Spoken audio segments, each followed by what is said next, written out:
বাংলায় এসআইআর করে কোনোভাবেই বাঙালিদের নাম বাদ দেওয়া যাবে না, এই দাবি নিয়েই নির্বাচন কমিশন অভিযান করে বাংলা পক্ষ।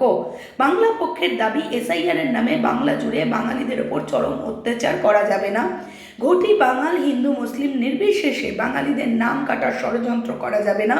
ফর্ম 6 দিয়ে বাংলার ভোটার লিস্ট থেকে বাঙালিদের নাম বাদ দিয়ে অবাঙালিদের নাম সেখানে ইনক্লুডেড করে এবং তাদেরকে স্থায়ী বাসস্থান করে দেওয়ার সুযোগ করে দেওয়া যাবে না। এই একাধিক দাবি নিয়ে আজ বাংলা পক্ষের পক্ষ থেকে বিবিডিবাগ বামালবাড়ি বিল্ডিংয়ে মুখ্য নির্বাচনী আধিকারিকের দপ্তরে প্রতিবাদ কর্মসূচির আয়োজন করা হয়েছিল।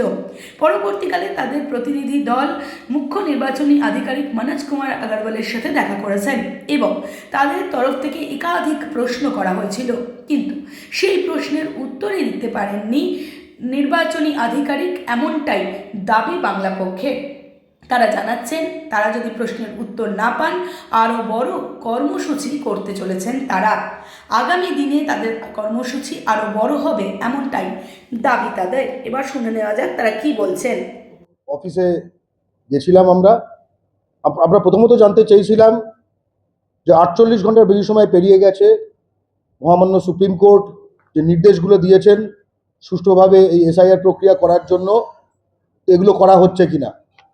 আমরা হতবাক যে আমরা অ্যাডিশনাল সিও থেকে শুনলাম যে সুপ্রিম কোর্টের নির্দেশটি এখনো পশ্চিমবঙ্গ সিইওর কাছে আসেনি। Chief election commissioner, CEC office, election commission of India, Delhi, তারা এখনো কোনো নির্দেশ পাঠায়নি। অর্থাৎ সুপ্রিম কোর্টের যে নির্দেশ এটি অমান্য হয়ে চলেছে, এই মুহূর্তে অমান্য হয়ে চলেছে। সুপ্রিম কোর্টের নির্দেশের পরেও লক্ষ লক্ষ বাঙালিকে হিয়ারিংয়ে ডাকা হয়েছে, তারা কেউ মাধ্যমিকের অ্যাডমিট কার্ড তারা জমা দেয়নি, জমা দিতে পারেনি, জমা দিতে দেওয়া হয়নি, যদিও সুপ্রিম কোর্ট বলে দিয়েছে। তারা কেউ রসিদ পাননি, যদিও সুপ্রিম কোর্ট বলে দিয়েছে। এবং পুরো প্রক্রিয়াটি যাতে টাইমে সম্পন্ন করা যায় এর জন্য যে অ্যাডিশনাল সেন্টার খোলার যে নির্দেশ দিয়েছে, সেটিও একটিও কোনো অ্যাডিশনাল সেন্টার খোলা হয়নি। আমরা যখন জিজ্ঞেস করেছি যে কত সংখ্যায় কি হয়েছে, কতজন হয়েছে, কতজন বাকি রয়েছে এবং আপনার প্রজেক্টের টাইম লাইনে আপনারা এটা শেষ করতে পারবেন কিনা, কোনো সদুত্তর দিতে পারেননি। এবং সুপ্রিম কোর্টের নির্দেশের পরেও টাইমের মধ্যে এটা শেষ করার যে দিক নির্দেশ সুপ্রিম কোর্ট দিয়েছিল, সেটা আজকে 48 ঘন্টার বেশি সময়ের পরেও জ্ঞানেশ কুমার সিইসি, তিনি যে যারা ইমপ্লিমেন্ট করবে অর্থাৎ সিইও অফিস ওয়েস্ট বেঙ্গল, তাদেরকে কমিউনিকেট করতে পর্যন্ত করেননি। তার মানে হচ্ছে যে এরা টাইমে শেষ করতে চান না, এরা টাইমে শেষ করতে চান না, এরা শুধু কোটি কোটি বাঙালিকে হ্যারাস করতে চান, টাইমে শেষ করতে চান না। এবং যেহেতু টাইমে শেষ হবে না, এরা কোনো একটা উচিলায় নির্বাচন পিছোতে চান এবং এখানে রাষ্ট্রপতি শাসন জারি বা কি হোয়াট এভার তাদের ষড়যন্ত্রের মধ্যে রয়েছে, সেই জিনিসটি তারা করতে চান। আমরা স্পষ্টত আজকে বুঝে গেলাম যে যে খবর, যে নির্দেশ সারা ভারতে প্রতিটি ভারতীয় জানে, সেটা জ্ঞানেশ কুমার সিইসি ইসিআই এখনো পশ্চিম যারা ইমপ্লিমেন্ট করবে আসলে যারা গ্রাউন্ডে, তাদেরকে কমিউনিকেট করেনি অন রেকর্ড। দ্বিতীয় যে কথাটা বলতে চাই, ফর্ম 6 এর মাধ্যমে ভিন রাজ্যের নানা লোককে, যারা আপনারা জানেন ড্রাফট লিস্টে যারা দু রাজ্যে ভোটার লিস্টের নাম রয়েছে, ভুয়া ভিন রাজ্যের বিভিন্ন লোক, তারা অনেকে বাদ পড়েছিল। 6 লক্ষেরও বেশি ফর্ম 6 জমা পড়েছে এবং ফর্ম 6 জমা পড়েছে কাদের, এই নাম পাবলিক করা হচ্ছে না। অর্থাৎ যারা ভিন রাজ্যের ভোটার, অর্থাৎ ভারতের যে নির্বাচন বিধি সেটা অনুযায়ী তারা ক্রিমিনাল, ফৌজদারি ক্রিমিনাল, তাদের জেল হতে পারে 1 বছর অবধি। এই লোকগুলো তার সেই লিস্টের মধ্যে ঘুরপথে আবার ঢোকানোর চেষ্টা হচ্ছে কিনা এই সম্বন্ধে কোনো সদুত্তর দিতে উনি পারলেন না এবং বললেন ডিজিটাইজ হয়নি, ডিজিটাইজ হয়নি, এই কথাটা বারবার শুনলাম। ঠিক আছে, অন্য রাজ্যের লিস্ট ডিজিটাইজ হয়নি, অন্য রাজ্যের লিস্টে তো অ্যাক্সেস দেওয়া হয়নি, ইত্যাদি ইত্যাদি। তাহলে পশ্চিমবঙ্গে, তাহলে সারা ভারতে তো একসঙ্গে এসআইআর করা উচিত ছিল। সারা ভারতে সবকিছু ডিজিটাইজ করে তারপরে তো এসআইআর করা উচিত ছিল, যাতে ভারতের প্রতিটি রাজ্যের সিইও অফিস তারা বিভিন্ন জিনিস এটা করতে পারে। এমনকি আরেকটি ভয়ঙ্কর ট্রেন্ড লক্ষ্য করা যাচ্ছে। এক হচ্ছে ভিন রাজ্যের এই লোকেদের ঢোকানো, ক্রিমিনাল যারা যারা কিনা ভিন রাজ্যে তাদের রয়েছে লক্ষ লক্ষ, এবং তাদের আলাম আপনারা দেখেছেন কিরকম, মানে তাদের কি সব বয়স 18 হতে পারে যে তারা সকলেই সাবালক হয়েছে সবে? না, ভেরিয়াস এজেস। হঠাৎ এসআইআর এর সময় ড্রাফট লিস্টের পরে 30 বছর বয়সী, 40 বছর বয়সী, 50 বছর বয়সী ভিন রাজ্যের লোকেদের মনে হয়েছে তারা পশ্চিমবঙ্গে বাস করে, ঠিক আছে, তারা পশ্চিমবঙ্গের নাকি ভোটার। হঠাৎ তাদের বোধোদয় হয়েছে ওয়ান ফাইন মর্নিং, তারা নিয়ারেস্ট বিজেপি অফিসে গেছে। তারপরে এবং একই সঙ্গে আমরা দেখেছি যে বাঙালিদের বাদ দেবার চেষ্টা অব্যাহত, বিশেষ করে যেসব শহরাঞ্চল মিক্সড এরিয়া, যেখানে অন্য রাজ্যের লোকজন এত বেশি কিন্তু হিন্দু বাঙালি যেহেতু ভালো সংখ্যক রয়েছে শহরাঞ্চলগুলিতে, তাই জন্য সেখানে বিজেপি জিততে পারছে না। সেখানে আমরা দেখেছি যেরকম দক্ষিণ আসানসোল, আপনারা জানেন সেখানে অনেক লোক বাদ পড়েছিল, সেখানে ইউপি বিহারের লোকজনদের একটা ঢোকানোর চেষ্টা হচ্ছিল ফর্ম 6 দিয়ে, ফর্ম 7-এ হিন্দু বাঙালিদের নাম একের পর এক লিস্ট করে বাদ দেবার চেষ্টা করা হচ্ছে। এবং ফলস যে জমা দেওয়া, এটা একটা ফৌজদারি অপরাধ। আপনি একজন হিন্দু বাঙালি বলেন পশ্চিম ভোটার না, অধিকাংশ ক্ষেত্রে কারণ দেওয়া হচ্ছে না ফরেনার, ঠিক আছে। এটা যদি আপনি ফলস অ্যালিগেশন করেন, ধরুন আমি আজকে গর্গ চট্টোপাধ্যায়, এই আমার ঠিকানা, এই আমার ফোন নাম্বার, আমি গিয়ে নির্বাচন কমিশনে ফর্ম 7 বা একখানা চিঠিতে বললাম যে এই অ্যাপেন্ডেড, আমি মনে করি এ এ এ এ হচ্ছে ফরেন সিটিজেন, তাই জন্য ভারতের যে কোনো রাজ্যের ভোটার তালিকায় থাকার কথা নয়। আপনারা জেনে অবাক হবেন যা জমা পড়ছে তার অধিকাংশ আননেমড, আমরা যখন সিও অফিসে কথা বললাম যে আননেমড, এগুলো যদি ফলস, এগুলো তো ফলসই, হিন্দু বাঙালির নামগুলো সব জমা করেছে, তাহলে এগুলো তাহলে তো ফলস। তাহলে এটা তাহলে আপনারা তাহলে নিচ্ছেন কেন, যার কোনো দিয়ে নেই? বলেন না সেটা পুলিশ বুঝবে।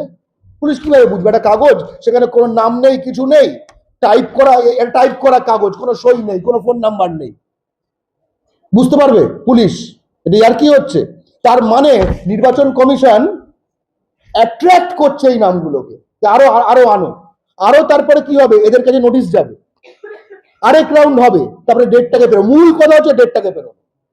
এমনকি কালিমালিপ্ত করার জন্য বাংলা পক্ষর সুনীল শাহ নামক এক সহযোদ্ধা আছে, ঠিক আছে, তিনি রিক্সা চালান, টোটো রিক্সা চালান নৈহাটিতে। তার খুব একটা পপুলার ফেসবুক প্রোফাইল আছে। তার নামটি ব্যবহার করে, তার ফোন নাম্বারটি ছাড়া, তার সইটি ছাড়া, ন্যাচারালি সে করেনি, প্রিন্টেড ভাবে জমা করা হয়েছে বাগুইহাটিতে একটি গভীরে একটি পাড়ার মধ্যে হিন্দু বাঙালি নাম ধরে ধরে এরা নাকি বাংলাদেশি। আপনি ভেবে দেখুন, তার মানে শুধু হিন্দু বাঙালিকে টার্গেট করছে এরা তা নয়, তারা বাংলা পক্ষকে কালিমালিপ্ত করছে একই সঙ্গে। আর আপনি ধরতে পারবেন না, বাংলা পক্ষ বাগুইহাটি থানায় অভিযোগ দায়ের করেছে। আপনি ভেবে দেখুন কি ভয়ঙ্কর এই চক্রান্তটি চলছে। একই সঙ্গে আমরা স্পষ্টত বলতে চাই যে এই লজিক্যাল ডিসক্রিপেন্সির নামে যে ভয়ঙ্করভাবে বাঙালিকে হেনস্থা করা হচ্ছে, তার জীবিকা কেড়ে নেওয়া হচ্ছে, প্রাণ কেড়ে নেওয়া হচ্ছে, এটা বন্ধ হোক। যে বাঙালির স্বাধীন করা রাষ্ট্রে সুভাষচন্দ্র বসু লিঙ্কেজ খুঁজে পাওয়া যায় না, ঠিক আছে, তাকে প্রমাণ করতে হয় সে ভারতীয় কিনা, অমর্ত্য সেনকে প্রমাণ করতে হয় সে বাংলার কিনা, ঠিক আছে। আপনারা বুঝতেই পাচ্ছেন বাঙালি জাতিকে কিভাবে টার্গেট করা হচ্ছে হিন্দু মুসলমান নির্বিশেষে। ফর্ম 6 এর মাধ্যমে ভিন রাজ্যের লোকেদের ঢোকানো হচ্ছে, এবং সেটা ফর্ম 7 এর মাধ্যমে নাম ছাড়া বাঙালিকে, বিশেষ করে হিন্দু বাঙালিকে বিতরণের প্রক্রিয়া চলছে। বাঙালির ঘরে ঘরে নোটিশ পৌঁছে যাচ্ছে, একটা কমোশন সৃষ্টি হোক, এটাই তাদের লক্ষ্য। তারপরে তারা নানা রকম হিন্দি বলা সশস্ত্র লোকজন তারপরে আনবে, রাষ্ট্রপতি জারি হয়ে গেল, এখানে তো সব নাকি ভেঙে পড়েছে, ঠিক আছে। আসলেই যে রাষ্ট্রে সুভাষচন্দ্র বসুর ফ্যামিলিকে কোশ্চেন করা হয় সে ভারতীয় কিনা, সেখানে আসলেই সবকিছু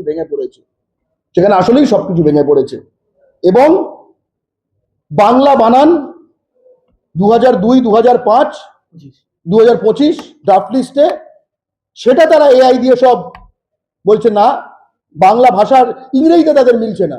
মানে মানে আমি যখন এটা আগে নন সার্চেবল ছিল, এখন সার্চেবল করেছে অপটিক্যাল ক্যারেক্টার রেকগনিশন যে প্রযুক্তির মাধ্যমে, তাদের বাংলা, তারা এই জিনিসগুলো ভুল করেছে। এর দায় কার? এর ফলে আমি যে গিয়ে দাঁড়াবো, এর দায় কার? আমার যে সেদিন জীবিকাটা নষ্ট হবে, এর দায় কার? আমাকে যে কাগজপত্রগুলো জোগাড় করতে হচ্ছে, আমাকে যে অন্য রাজ্যের কর্মস্থল থেকে ফেরত আসতে হচ্ছে ট্রেনে বাসে করে প্লেনে চেপে, এর দায় কারের? খরচা কে দেবে? নির্বাচন কমিশন দেবে? তাদের একখানা করা প্রযুক্তির, অপপ্রযুক্তির বলি হিসেবে আমরা এই প্রশ্ন করতে চাই। এবং স্পষ্টত মহামান্য সুপ্রিম কোর্টের যে নির্দেশ, সেটা এই মুহূর্ত অব্দি মান্য হচ্ছে না পশ্চিমবঙ্গে এসআইআর সংক্রান্ত। তার কারণ জ্ঞানেশ কুমার। এবং আমরা স্পষ্টত বলছি যে Gyanesh Kumar, chief election commissioner এবং ইলেকশন কমিশন অফ ইন্ডিয়া, তারা যদি সুপ্রিম কোর্টের নির্দেশ অমান্য করে তাহলে তাকে কি ধরা যাবে? না, ধরা যাবে না। এই কারণেই এবার ভেবে দেখুন, একটা কোর্ট, সুপ্রিম কোর্টকে অমান্য করা, যার এরপরে আমাদের ভারতীয় আইন সংবিধানে আসলে তার কোনো বিধান নেই যে সুপ্রিম কোর্টকে অমান্য করলে আসলে কি হয়। কেউ কখনো করেনি, তাই না? কেউ কখনো সুপ্রিম কোর্টের অর্ডার অমান্য করে, তো হয়নি। সেই কারণেই আগে থেকে তাকে ওই রক্ষা কবচ দিয়ে রেখেছে যে ক্রিমিনালগিরি করলে, সুপ্রিম কোর্টকে অমান্য করলে তাকে যাতে কিচ্ছু না করা যায়। এটা তো একটা সাংবিধানিক অচল অবস্থা আসলে। আজকে চিফ ইলেকশন কমিশনার যখন সুপ্রিম কোর্টের নির্দেশ মান্য করছে না, ফুৎকারে সুপ্রিম কোর্টকে উড়িয়ে দিচ্ছে, তাহলে আমরা কার কাছে যাব? আসলে আমরা সুপ্রিম কোর্টের কাছে নির্দেশ অমান্য করছে, তো আমরা কার কাছে যাব? আমরা জানতে চাই, ভারতের জনগণের কাছে জানতে চাই কার কাছে যাওয়া উচিত। কি মানে ব্রিটিশ রাষ্ট্রসংঘ তো আমরা ডাকবো না, তাহলে ভারতের মধ্যে আমরা কার কাছে যাব? এবং আমরা শেষে একটা কথাই বলতে চাই, সময়ের মধ্যে যদি চূড়ান্ত তালিকা প্রকাশ না হয়, তাহলে 2002 এবং 2025 এই দুটোতে আছে যে ড্রাফট লিস্ট বেরিয়েছে, তার ভিত্তিতে নর্মাল সময় মতো পশ্চিমবঙ্গের নির্বাচন তার ড্রাফট লিস্টের ভিত্তিতে করতে হবে। রাষ্ট্রপতি শাসন জারি করার মাধ্যমে বাংলার গণতান্ত্রিক যে আওয়াজ, বাংলায় গণতন্ত্র খুন করার যে কোনো অপচেষ্টার বিরুদ্ধে বাঙালির কিন্তু গণপ্রতিরোধ ঘটবে। আমরা চিফ ইলেকশন কমিশনের অফিস, ইসিআই, কেন্দ্রীয় সরকার, বিজেপির তারপরে যে দল আছে, প্রধানমন্ত্রী মোদী, যিনি কিনা সুপ্রিম কোর্টের অর্ডারকে বদলে এই চিফ ইলেকশন কমিশনার যাতে দলীয় হয় সেই আইন এনেছেন, এদের সকলকে বলছি আগুন নিয়ে খেলবেন না।